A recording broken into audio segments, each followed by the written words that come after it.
আসসালামু আলাইকুম। সুপ্রিয় এইচএসসি পরীক্ষার্থী, আশা করি তোমরা ভালো আছো। তোমাদের পরীক্ষা শুরু হয়েছে। আমি সোপান স্যার। আমি চাচ্ছি তোমাদের এই পরীক্ষা চলাকালীন সময়ে তোমাদের পরীক্ষার কিছু করণীয় বিষয় নিয়ে কথা বলি। আমি অবশ্য প্রতি বছরই কথা বলি। এবছর আমি একটু সরি যে আমার লেট হয়ে গেল বলতে, তাও পরীক্ষা চলছে। আগামীকাল তোমাদের ইংরেজি পরীক্ষা। ইংলিশ পরীক্ষাটা এইচএসসি পরীক্ষার্থীদের জন্য অনেক গুরুত্ব বহন করে।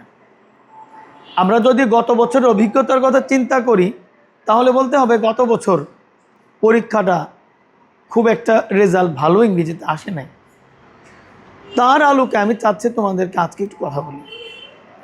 তোমাদের ইংলিশ ফার্স্ট পেপারে আমার ধারণা যে তোমরা যদি ভালোভাবে ফার্স্ট পেপারে প্রশ্নটা ভালো করে পড়ো, শুরু থেকে শেষ পর্যন্ত তোমার যে 11টা কোয়েশ্চেন রয়েছে, তুমি সেই 11টা কোয়েশ্চেন একটু ভালো করে রিডিং পড়ো, তাহলেই তুমি ভালো উত্তর করতে পারবে।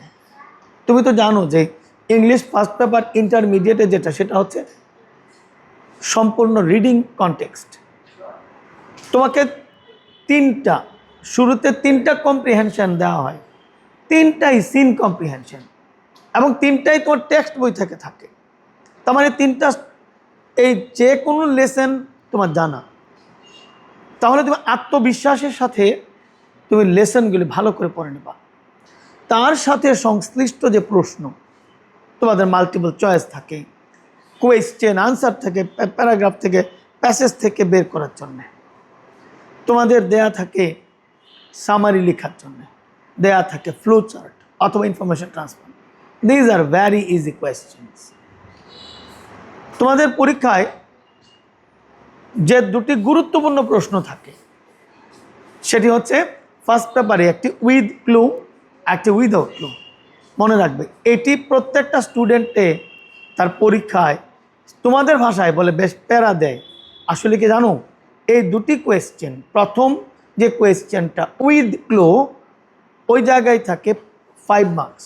তুমি মনে রাখবে, ওখানে একটি লাইন দেওয়া থাকে, তোমার প্রয়োজনে তুমি ওই লাইনটাতে বলা থাকে তোমার উইথ ক্লু যে প্যাসেজটা, সেখানে যে ক্লুটা দেওয়া থাকবে, তুমি সেখানে গ্রামাটিক্যাল চেঞ্জ করবা। এখন কি গ্রামাটিক্যাল চেঞ্জ করবা? You must mind it. শুধুমাত্র পার্টস অফ স্পিচ, এই বিষয়গুলির উপরে তোমার যদি দৃষ্টি থাকে, তুমি যদি নাউন, প্রোনাউন, ভার্ব, অ্যাডজেক্টিভ, এই সবগুলি ভালো করে, এর অবস্থানগুলি, এর ফাংশনিংগুলি তোমার জানা থাকে, তাহলে তুমি উইথ ক্লুতে ফুল মার্কস আনতে পারবে। এর অল্টারনেটিভ আরেকটা প্রশ্ন থাকে, সেটা হচ্ছে উইদাউট ক্লু। ওখানে থাকে 10 মার্কস। তাহলে এখানে 15 মার্কস কিন্তু গ্রামার বেসড। তুমি একটা টপিক পড়ে বুঝতে পারো কিনা, সেখানে নাউনের ব্যবহারটা তোমার জানা আছে কিনা, ভার্বের ব্যবহার জানা আছে কিনা, প্রেপোজিশনের ব্যবহার জানা আছে কিনা, অর্থাৎ পার্টস অফ স্পিচের টোটাল সেগমেন্টটা তোমার জানা আছে কিনা, তার উপরে কোয়েশ্চেনটা করা থাকে। এবং এরপরে তোমাদের একটা থাকে রিঅ্যারেঞ্জ। এই বাক্যটা অনেকেরই মানে সমস্যার মধ্যে পড়ে যায়। এখানে তুমি যে কাজটুকু করবে, আমার ধারণা এগুলি বর্তমানে কমন স্টোরিজের উপরে পড়ে যায়।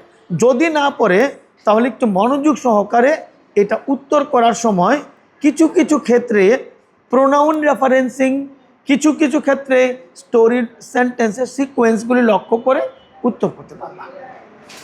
এরপরে তোমার যে রাইটিং স্কিলের কোয়েশ্চেন থাকে, তোমার ইমেল, ইনফর্মাল রাইটিং থাকে। তোমাদের সেকেন্ড পেপারে থাকে ফর্মাল, ফার্স্ট পেপারে থাকে ইনফর্মাল রাইটিং।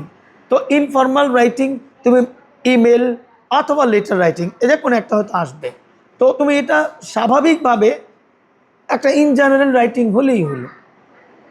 এরপরে বাকি যে রাইটিং স্কিলগুলি থাকে, মনে রাখবা, সেইখানে তোমাকে প্রত্যেকটা প্রশ্নের উত্তরের আলোকে জানতে চাওয়া হবে তুমি বিষয়বস্তুর প্রেজেন্টেশনটা কিভাবে করো।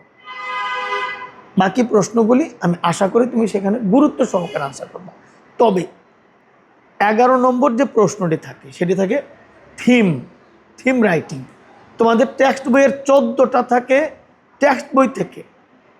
এটা টেক্সট বইয়ের মধ্যেই 14টা তোমার এই পয়েম আছে, এগুলি থেকে থিম আসে। অথবা টেক্সটের বাইরে নন টেক্সচুয়াল থেকে আসে।